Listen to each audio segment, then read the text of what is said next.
हरियाणा की हर अपडेट के लिए बेल आइकन दबाएं और सब्सक्राइब करें STV हरियाणा न्यूज। नमस्कार, आपका जिला आपकी खबर में आपका स्वागत है। आपके साथ मैं हूं खालिद हसन। किसान और सरकार के बीच 12वें दर की वार्ता जो है वो भी बेनतीजा रही, जिसके बाद अब किसानों ने 26 जनवरी की परेड के लिए अपनी तैयारी और तेज कर दी है। प्रदेश के अलग अलग हिस्सों से किसान अपने ट्रैक्टर लेकर दिल्ली की तरफ निकल पड़े हैं। 5 तस्वीरें आपके सामने हैं।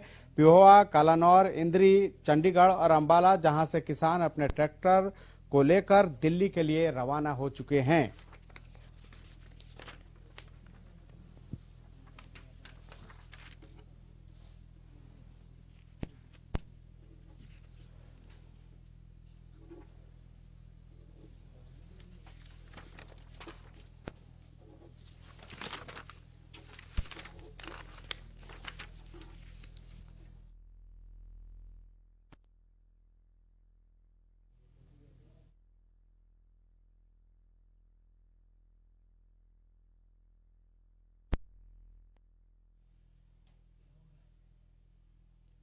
उधर बहादुरगढ़ में खापो और सामाजिक संगठनों ने गणतंत्र दिवस को लेकर रणनीति बनाई है। चरखी दादरी में बाबा स्वामी दयाल धाम पर अनेकों खापो और सामाजिक संगठनों ने एक बैठक का आयोजन किया, जिसमें 26 जनवरी को दिल्ली में ट्रैक्टर परेड को लेकर रणनीति बनाई गई।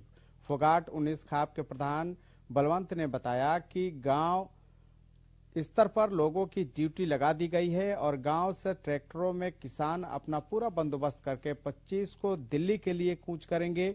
वहीं किसान नेता विनोद मोदी ने बताया कि किसान 26 जनवरी को दिल्ली में ट्रैक्टर परेड करने को लेकर उत्साहित हैं और पूरे लाव लश्कर के साथ 25 जनवरी को दिल्ली के लिए रवाना हो जाएंगे।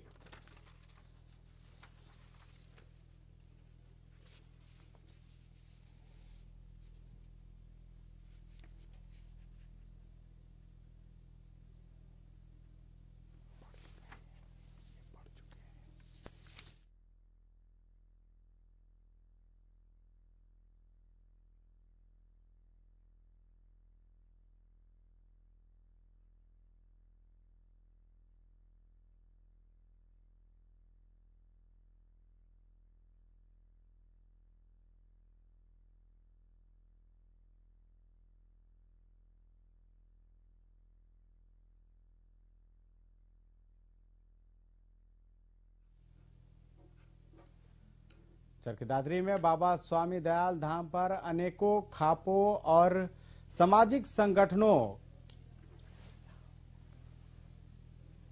ने एक बैठक का आयोजन किया, जिसमें 26 जनवरी को दिल्ली में ट्रैक्टर परेड को लेकर रणनीति बनाई गई। फोगाट 19 खाप के प्रधान बलवंत ने बताया कि गांव स्तर पर लोगों की ड्यूटी लगा दी गई है और गांव से ट्रैक्टरों में किसान अपना पूरा बंदोबस्त करके 25 को दिल्ली के लिए कूच करेंगे। वहीं किसान नेता विनोद मोदी ने बताया कि किसान 26 जनवरी को दिल्ली में ट्रैक्टर परेड करने को लेकर उत्साहित हैं और पूरे लाव लश्कर के साथ 25 जनवरी को दिल्ली के लिए रवाना हो जाएंगे।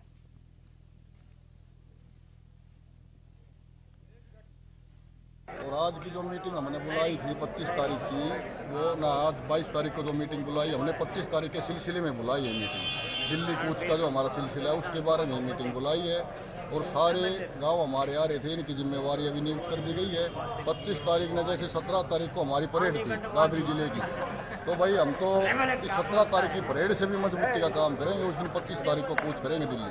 19 फोगाट की जो पंचायत हुई उसमें ये फैसला लिया गया है कि 17 तारीख को जो हमारा किसानों ने जो ट्रैक्टर का ट्रेलर जो दिखाया था सरकार को, अब वो पिक्चर दिखाने का जो काम करेंगे, उसके लिए हम प्रत्येक गांव में जाके सभी किसानों को इस चीज़ के लिए अवगत कराएंगे कि 25 तारीख को दिल्ली की कूच करने के लिए आप सभी अपना सामान के साथ पूरा प्रबंध करके और सरकार को झुकाने का काम करें।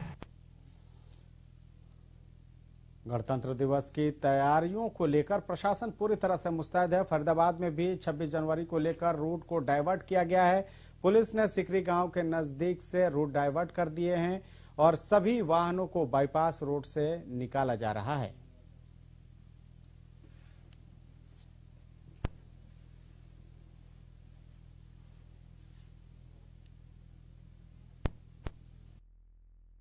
क्या है जी, 26 जनवरी में ना आज फुल रिहर्सल है तो उसकी वजह से ये रूट डाइवर्ट किया। जो बड़ी गाड़ियाँ हैं वो कोशिश कर रहे हैं साइड से निकालने की बाईपास से, ताकि दिल्ली में न जा सके, इसलिए रूट डाइवर्ट किया है। दिल्ली तक ना जा सकें। हाँ सर, दिल्ली में ना जा सकें। तो किसान आंदोलन को लेकर भी कोई आदेश हुए हैं ऊपर से? नहीं, किसान आंदोलन के लिए हमारे पास यहाँ कोई आदेश नहीं है ना, हमारे यहाँ कोई ऐसे रूट डाइवर्ट कर दिया गया है। हाँ, बस रूट डाइवर्ट किया।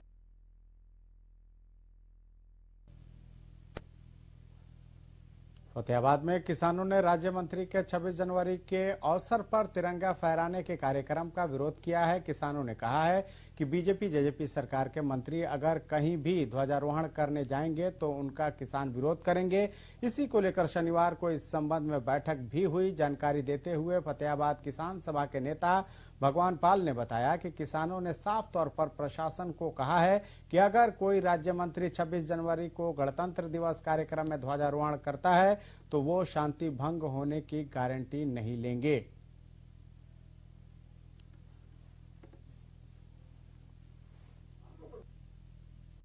छब्बीस जनवरी को लेकर के मीटिंग बुलाई थी डी साहब ने, तो उन्होंने हमें बताया, सुझाव दिया कि इस 26 जनवरी में कोई विघ्न ना डले, हमारा सहयोग कीजिए। अच्छा।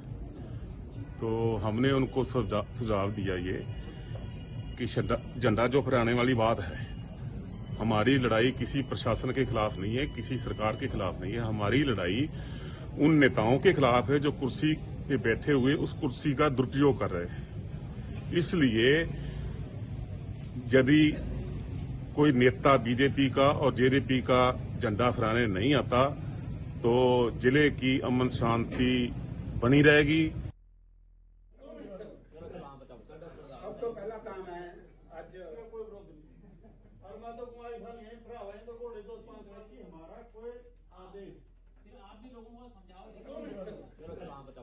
के लिए आता है, अगर किसी तरह की कोई गड़बड़ी होती है तो वो उसके लिए जिम्मेदार नहीं है। गणतंत्र दिवस को लेकर जो किसान हैं वो एक तरफ दिल्ली में ट्रैक्टर मार्च करने पड़े हैं, तो दूसरी तरफ साथ ही प्रशासन को ये भी कह रहे हैं कि अगर कोई राज्य मंत्री ध्वजारोहण के लिए आता है और कोई हिंसा होती है तो उसकी जिम्मेदारी उनकी नहीं होगी।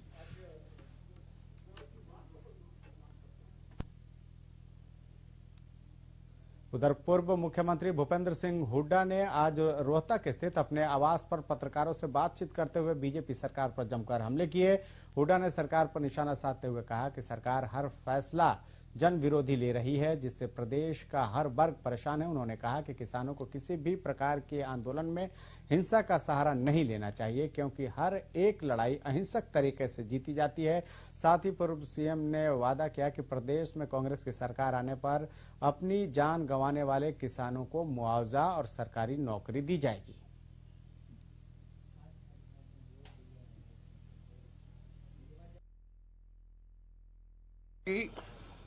ये जितने फैसले लिए हरियाणा सरकार ने वो जन विरोधी लिए।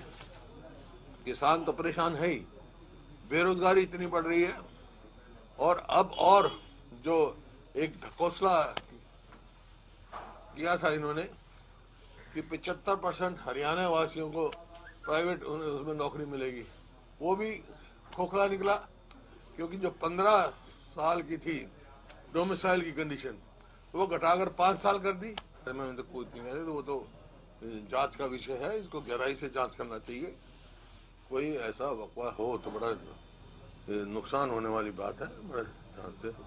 हाँ, बातचीत चल रही थी क्योंकि ये जो आंदोलन चल रहा है ये बिल्कुल शांति प्रिय है और आपका अहिंसक, हिंसा नहीं होने दी किसानों ने, अहिंसक। अब भी उनके बार बार यही बयान आ रहे हैं, और मैं इस बात की, मैंने तो अपने जीवन में ऐसा आंदोलन इतना लंबा देखा नहीं, कोई वो नहीं है, मंजूर करनी चाहिए। और मैंने बार बार कहा है, जो किसान जिनकी जान जा चुकी है, तो उनको हरियाणा में तो हमने, जो हमारा लेजिस्लेटिव पार्टी है CLP है, उसने विधायकों ने सबने 2-2 लाख रुपए देने का फैसला किया है। लेकिन सरकार से मेरा आग्रह है उनके एक नौकरी, पंजाब ने भी आज कर दिया, एक नौकरी देगा, तो यहाँ पे भी एक नौकरी दें और आर्थिक मदद करें। और नहीं तो हमारी सरकार आएगी तो हम सबसे पहले एक काम करेंगे, जैसे हमने कंडेला के किसानों को किया था। उधर कांग्रेस विधायक किरण चौधरी ने किसान आंदोलन के बहाने केंद्र और प्रदेश सरकार पर निशाना साधा है। किरण चौधरी ने कहा कि देश की सरकार पूरी तरह से किसान विरोधी है।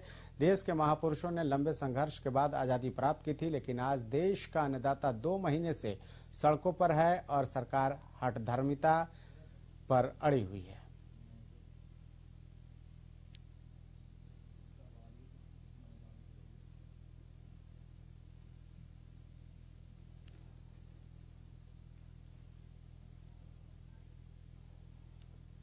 किसान आंदोलन में पकड़े गए आरोपी योगेश के एक वायरल वीडियो से सनसनी फैल गई है। इस वीडियो में आरोपी योगेश किसान नेताओं पर ही सवाल उठा रहा है। आरोपी पुलिस हिरासत में बयान दे रहा है कि किसानों ने उसे जबरदस्ती फंसाया है और उसे 2 दिन तक बंधक बनाकर रखा गया, उसे मारा पीटा गया और उससे कहा गया कि तेरी हत्या कर दी जाएगी। आरोपी ने अपने पिछले बयान से पलटते हुए कहा कि उसने जान बचाने के लिए पूरी कहानी सुनाई।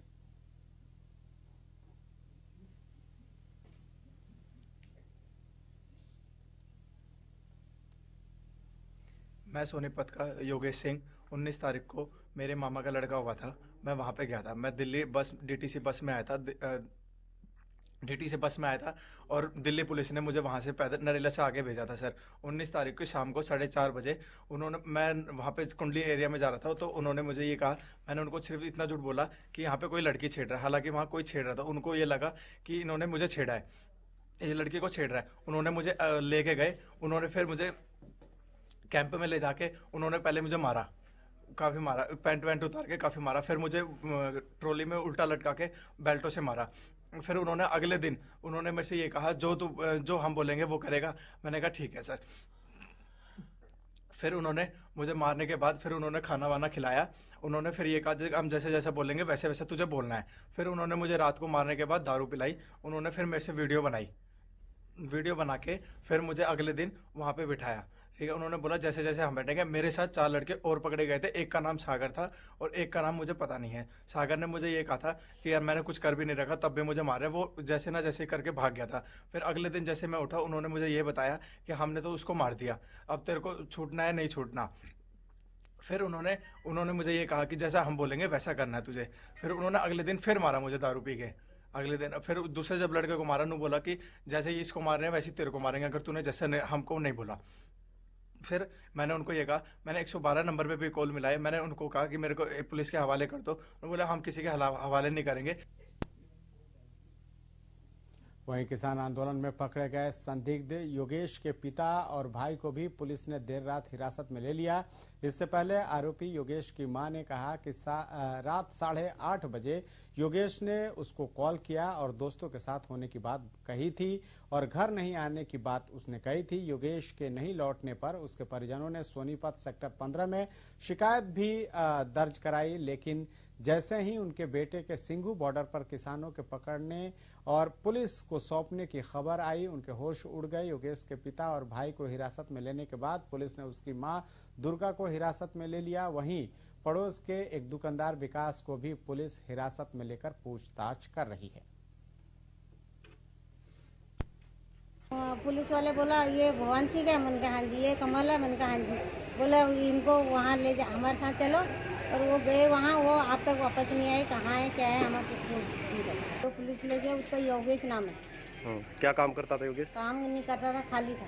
जो हिरासत में है योगी, उसका फादर और उसका भाई कमल। और अब लगभग मेरा ख्याल है 2:30 बजे का टाइम हो या 2 बजे का टाइम हो, तो उसकी मदर को भी गाड़ी आके ले गई। और उससे पहले उसका पड़ोसी एक विकास नाम का वो है, जिसकी सामने में किराने की दुकान है, उसको एक मेरा ख्याल है सीआईए स्टाफ की गाड़ी थी या कौन सी थी, तो उससे पहले उसको भी उठा दिया।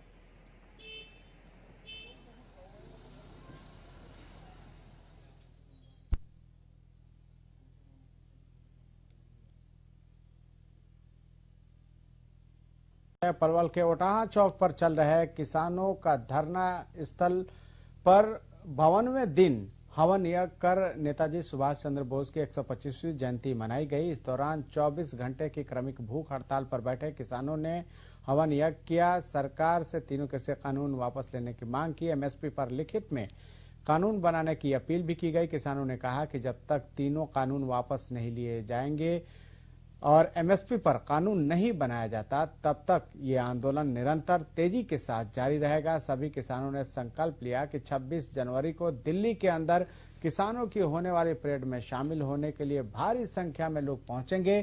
किसानों ने कहा कि सरकार अपनी जिद पर अड़ी है।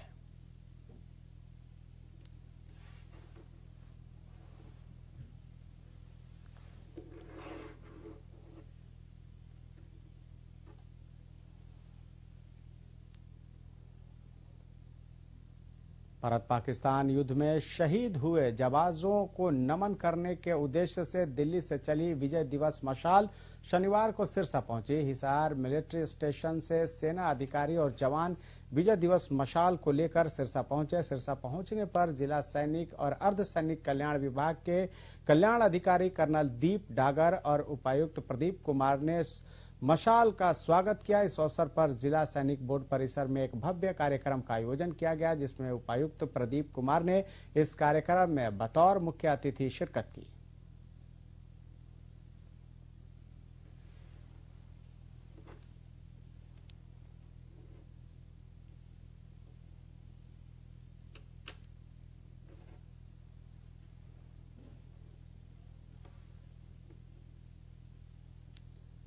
गोलाचिका में लड़ाई के दौरान हुई बुजुर्ग की हत्या का मामला अब गरमाने लगा है। हत्या आरोपियों की गिरफ्तारी को लेकर परिजनों ने शहीद उधम सिंह चौक पर शव रखकर जाम लगाया। परिजनों ने कैथल पटियाला स्टेट हाईवे को जाम कर दिया।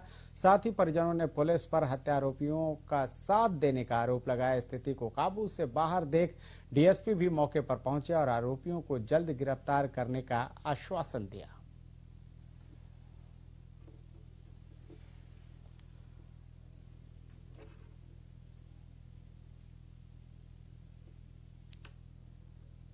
और निकल के देखने लग गए। देखने से बाद वो वापस आने लग रहे थे, बस पीछे से आके उनके गलासी मारी पार्क के पास। कोई मामला नहीं, वो तो बेइंसाफी में मारा गया बेचारा और कोई कार्रवाई नहीं हो रही है। सवेरे से कल रात का बंदा मर रहा है, कोई कार्रवाई नहीं। पुलिस क्या कह रही है? पुलिस कुछ नहीं कह रही जी, जहाँ उनके पास कार्रवाई करेंगे, कार्रवाई करेंगे, कोई कार्रवाई नहीं। कोई आरोप नहीं लगाया। इन्होंने ये कहा है भाई जांच करके जल्दी से जल्दी अरेस्ट करो सर। तो इन्होंने जाम हटाया भी है, पुलिस से संतुष्ट होकर हटाया। ये पुलिस पे इन्होंने विश्वास भी किया और इनके विश्वास पे खरे भी उतरेंगे। इसको जल्द से ट्रेस करेंगे।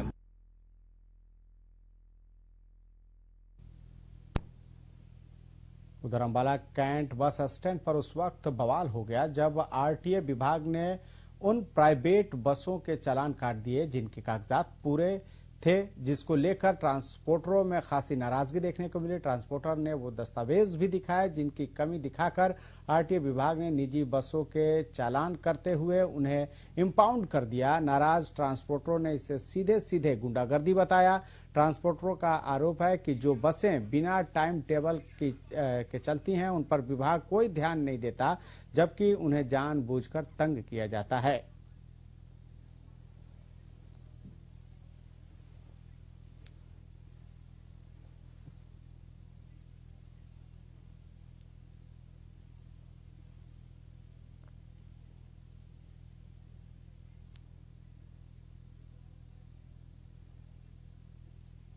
उधर बहादुरगढ़ के औद्योगिक क्षेत्र की 3 फैक्ट्रियों में लगी आग में झुलसकर 2 लोगों की मौत हो गई। आपको बता दें कि ये फैक्ट्रियां शुक्रवार रात को आग की चपेट में आ गईं।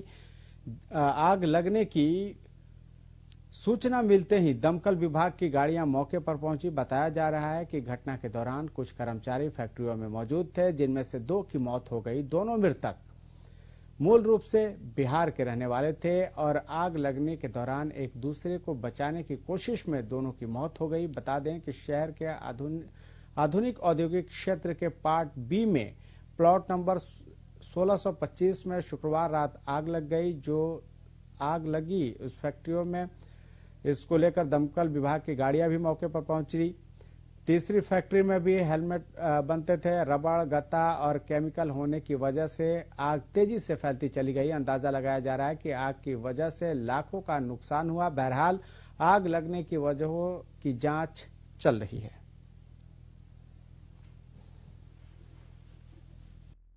पौने 7 बजे सूचना मिली थी कि भाई 1624-25 में आग लगी है।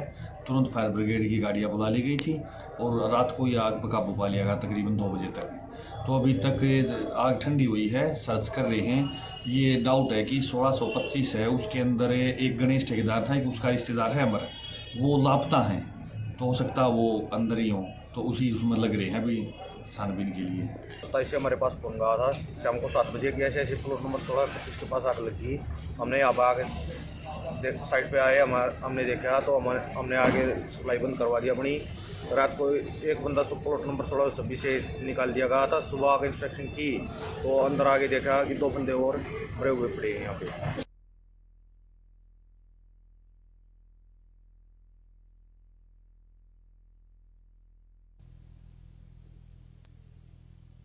गुरुग्राम के वजीराबाद गांव के लोग बीती 15 जनवरी से अनिश्चितकालीन धरना पर बैठे हुए हैं। दरअसल सरकार द्वारा वजीराबाद गांव की 4.5 एकड़ जमीन डीएलएफ को दे दी गई है और उस पर भी अलग शमशान भूमि बनने जा रहा है, जिसका विरोध लगातार ग्रामीण कर रहे हैं और सरकार से मांग कर रहे हैं कि गांव की इस जमीन पर यदि स्कूल, कम्युनिटी सेंटर या अस्पताल खोलें तो हम उनके साथ खड़े हैं, लेकिन गांव की भूमि पर शमशान नहीं बनने दिया जाएगा। वहीं ग्रामीणों ने सरकार को चेतावनी देते हुए कहा कि यदि समय रहते सरकार और डीएलएफ इस प्रोजेक्ट को शिफ्ट नहीं करती है तो आने वाले दिनों में 360 गांव की एक महापंचायत का आयोजन किया जाएगा और इस विरोध प्रदर्शन को और तेजी से आगे लेकर जाया जाएगा। अभी नहाई और ना कोई कार्रवाई हुई, हम नहीं बैठा था। कार तो न्यू कर रही है कि बढ़नी चाहिए, और हम इसमें बढ़न नहीं आता बिल्कुल। मानने तो हम हटाना कहीं तरह भी 3 से 60 का हमारा बेटड़ा है और यहाँ उद्मस ठाई देंगे तो नहीं बताऊँ पता।